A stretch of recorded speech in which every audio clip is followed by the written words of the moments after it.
sometimes you come to university and people talk about happiness, for example. They talk about positive psychology. I'm not a fan of positive psychology, by the way, because happiness is basically extroversion minus neuroticism. And we knew that 15 years ago. So we didn't need to make a lot of noise about it. So anyways, one of the things you might ask yourself is, well, why did you come to university? Did you actually come to university to make yourself happier? Well, let's think about that for a minute. Here's one thing to think about. We know if you put animals in a relatively boring situation, like rats in a boring situation, and you give them free access to cocaine, they'll just take cocaine until they're dead, basically. Now, rats in a normal environment won't do that, but bored rats that are sort of isolated, cocaine's really an excellent thing as far as they're concerned. They'll ignore sex, they'll ignore food. I think they'll still drink water, if I remember correctly, but it's cocaine all the way. And if you could inject an electrode into their minds, their brains, which people have done, you can inject the electrode down into the hypothalamus, into the part that's associated with the reward centers. It's the source of the dopaminergic tracts. And you can set them up so that if the rat pushes a button, they get a little jolt of happiness, basically. And the rat will sit there and push that happiness button in a rather frantic way, as if it's looking for something else in some sense. But it will certainly do it. It's because it's a peculiar kind of reward.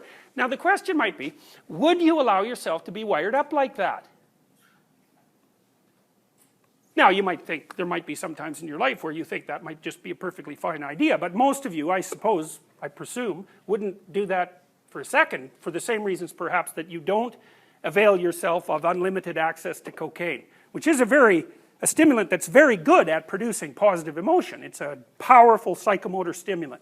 And so it affects the parts of your brain that are active when you're doing something that you think is worthwhile and productive. So why not just do that all the time? That's the question that Aldous Huxley asked in Brave New World. You've got everything you want, take a drug to keep you calm and happy, poof, perfect. Well, is that what you want? And if the answer is no, then you might ask yourself, well, what the hell do you want?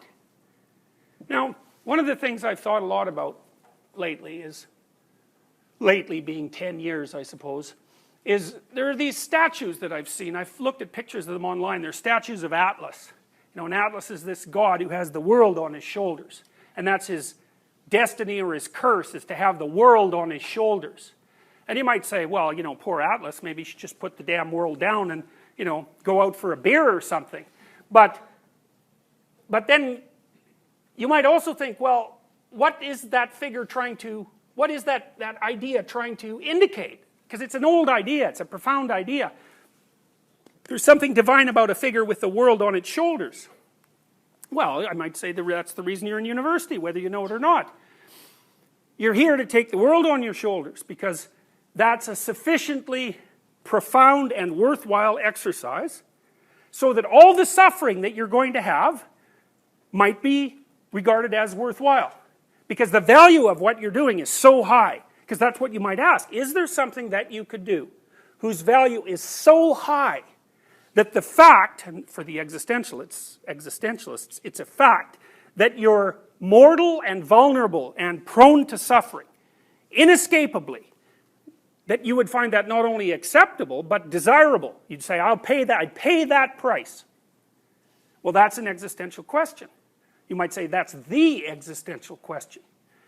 And one of the things that's very interesting about that question is, and we're going to talk about this a lot next class, is what happens if you make the opposite choice? Well, I think the 20th century actually showed us what happened when people made the opposite choice. Because as far as I can tell, when people abandoned their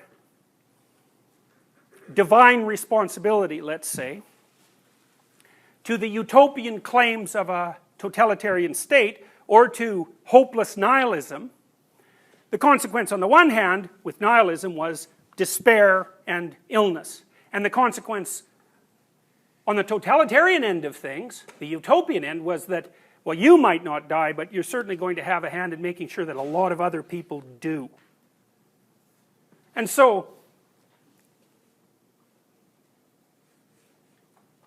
I suppose to some degree it depends on what you want for proof. You know, proof with regards to what you should do. Now, the conclusion I've drawn from all this, from reading the Existentialists, is that if it's the pointless suffering of humanity and the inability to extract meaning from that that makes you a nihilist and that justifies it, let's say. You're making a claim, right? The claim is, the implicit claim is that suffering is bad and should be halted. It's something like that, and so maybe you'll do that by becoming suicidal, or maybe you do that by becoming ultimately genocidal, which is also an option that's open to more than a few people. But there's a logical inconsistency in that, as far as I can tell, which is that your initial presupposition is that the suffering is actually bad. It should be mitigated. It should be reduced. It should perhaps even be eliminated. Well, if you pick up the cloak of nihilism, or maybe you pick up the cloak of ideological totalitarianism, then we know what the consequence of that is. The consequence is that everything that's already really bad becomes so much more worse that it's almost unimaginable. And so even by the standards of the nihilist, who says that the suffering of being should result in its elimination, the consequences of thinking that way, or of flipping to the other side and adopting some sort of defensive ideology, is that things go from being, you know, merely the sort of bad state of the earth as it is now, to something as hellish as the Soviet gulags or the Russian concentration camps, or Mao's great experiment in the Cultural Revolution, which probably killed 100 million people, you know, about which we generally hear nothing.